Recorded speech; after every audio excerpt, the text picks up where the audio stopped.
Hey Grace House Churches, hopefully you've enjoyed dinner and now we can keep the conversation going on Ephesians chapter 1.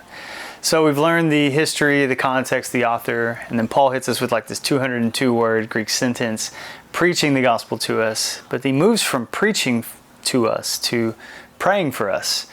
And when you walk through his prayer, he's really asking God for two things. He's praying, number one, that we would walk in gospel wisdom, and two, that we would walk in resurrected power. So he's asking God that the gospel wouldn't just be like believed, but that it would be lived and it would be experienced through our wisdom and power, through experiencing wisdom and power. So what is wisdom? We started there. Half the sermon was about this. We said wisdom is God's perspective on a subject. Like however God views it, that's what wisdom is. And we should learn to live into it. Now, the reason Paul is praying is because often God's wisdom is it's divisive. It's very different than the world. It's countercultural. It's different than what we've learned. And so there's an element of faith that God has a perspective on something that you don't have. And you've got to humbly recognize that your ways are not his ways, your thoughts are not his thoughts. And that if God agrees with you on everything, then that's probably not God. And so wisdom is getting God's perspective on the subject. I gave you like this 3-step how to be wise. Get God's perspective, and then from that, act on it in faith. Even if you don't feel it, even if it doesn't emotionally and intellectually make sense yet. And then 3, worship and gratitude. So that progression is what Paul's praying for, that you would see it from God's perspective, you would move into it in obedience, and then you would worship with gratitude as like a template for all of life, everything in life.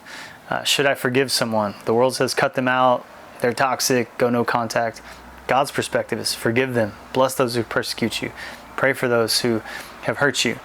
And so that's his perspective. Obey that in faith, and then worship in gratitude, even if it surprises you or doesn't make sense.